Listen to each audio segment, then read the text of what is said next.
ಚಾಮರಾಜನಗರ ಜಿಲ್ಲೆಯಲ್ಲಿ ವಿಶೇಷವಾದಂತಹ ಪ್ರೀತಿ ಕಾಳಜಿ ಇದೆ. ಜೊತೆಗೆ ಯಾರೇ ಸಿಎಂ ಆದ್ರೂ ಕೂಡ ಚಾಮರಾಜನಗರದಲ್ಲಿ ಅವರ ಕೆತ್ತಿಸ್ತಾ ಇದ್ರು.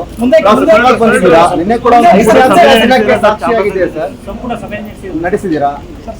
ಈಗ ಮೈಸೂರು ಡಿವಿಷನ್ ಮಾಡಬೇಕಾಗಿದೆ, ಮಾದೇಶ್ವರ ಬೆಟ್ಟದಲ್ಲಿ ಮಾಡೋಣ ಅಂತ ಸಜೆಸ್ಟ್ ಮಾಡಿದ್ರು. ಬಟ್ ಚಾಮರಾಜನಗರದಲ್ಲಿ ಬಹಳ ಹಿಂದುಳಿದಿರ್ತಕ್ಕಂಥ ಅದಕ್ಕೆ ಸ್ವಲ್ಪ ವಿಶೇಷ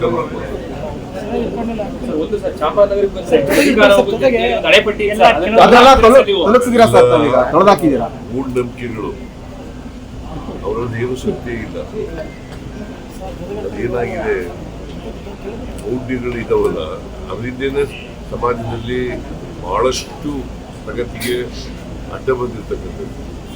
ಅದಕ್ಕೆ ಈಗ ನಾನು ಒಂದು 15-20 ಸಾರಿ ಬಂದಿರ್ಬೇಕು ಚಾಮರಾಜನಗರ. ಎರಡನೇ ಸಾರಿ ಮುಖ್ಯಮಂತ್ರಿ ಆಗ್ತಲ್ಲ.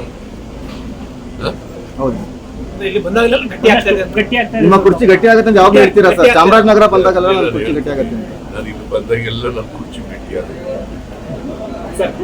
ನಿನ್ನೆ ಪ್ರಾಧಿಕಾರದ ಸಭೆ ಕೂಡ ಆಯ್ತು ಸರ್, ಏನೆಲ್ಲ ವಿಶೇಷ ಸೂಚನೆಗಳನ್ನ ಕೊಟ್ಟಿದ್ದೀನಿ ಹೇಳಿದ್ದೀನಿ, ಸೂಚನೆ ಕೊಟ್ಟಿದ್ದೀನಿ. ಒಂದು PWS ಇರುತ್ತೆ, ಎರಡನೇದು ಈ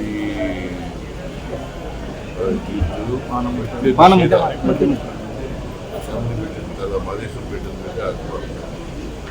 ಮೂರನೇದು ಲಾಡು ಇದೆಯಲ್ಲ, ಅದನ್ನು ಕಮ್ಮಿ ರೇಟ್ನಲ್ಲಿ ಈಗ ತಿರುಪತಿಯಲ್ಲಿ ಏನು ಮಾಡ್ತಾರೆ ನೋಡ್ಕೊಂಡು ಇದು ಮಾಡಬೇಕು. ಇನ್ಫ್ರಾಸ್ಟ್ರಕ್ಚರ್, ಆಮೇಲೆ ಏನೇನು ಇನ್ಫ್ರಾಸ್ಟ್ರಕ್ಚರ್ ಡೆವಲಪ್ಮೆಂಟ್ ಮಾಡಬೇಕು. ಸರ್, ವಿನಯ್ ಕುಲಕರ್ಣಿ ಅವ್ರ ಮನೆ ಮೇಲೆ ಇಡಿ ದಾಳಿಯಾಗಿದೆ. ಯಾವತ್ತೂ ಅವರು ದ್ವೇಷದ ರಾಜಕಾರಣ ಮಾಡ್ತಾರೆ. ಅವ್ರು ಕೇಂದ್ರ ಸರ್ಕಾರ ಮಾಡಿಸ್ತಾರೆ ಅವ್ರಿಗೆ. ಈಗ ವಿನಯ್ ಕುಲಕರ್ಣಿ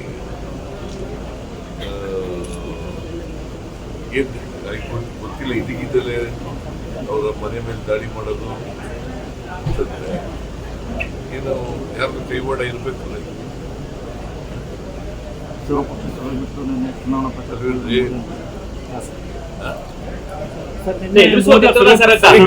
ಬಿಜೆಪಿ ಅವ್ರಿಗೆ ಮಾಡಲ್ಲ, ಬಿಜೆಪಿ ಅವರೆಲ್ಲ ಸಾಕ್ಷ್ಯಗಳ ಸರ್ ಎದುರಿಸುವ ತಂತ್ರವ ಸರ್ ಅಂತ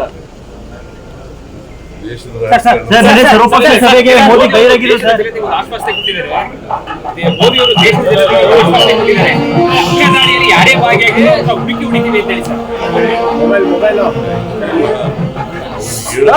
ಇದು ಉಗ್ರ ದಾಳಿ ಆಗಿರೋದು ಪುಲ್ವಾಮಾದಲ್ಲಿ ನಡೆದರು. ಪುಲ್ವಾಮಾ ಘಟನೆಯಲ್ಲಿ ಏನೇನು ಹೇಳಿದ್ರು, ಅದಾದ್ಮೇಲೆಲ್ಲ ಈಗ 26 ಜನ ಒಂದಾಕಿರೋದು. ದಾಳಿ ಅವ್ರನ್ನ ಮುಗಿಸ್ತೀವಿ ಅಂತ ಹೇಳಿದ್ರು. ನಾನು ಪೇಪರ್ ಓದಿಲ್ಲ ಇನ್ನ, ಅಲ್ಲಿ ಸರ್ವಪಕ್ಷದಲ್ಲಿ ಏನಾಗಿತ್ತು ಸಾಯಂಕಾಲ ಆದ್ಮೇಲೆ ಜನ ಇದ್ರು ನೋಡಕ್ಕಾಗಲಿಲ್ಲ. Central intelligence failure sir.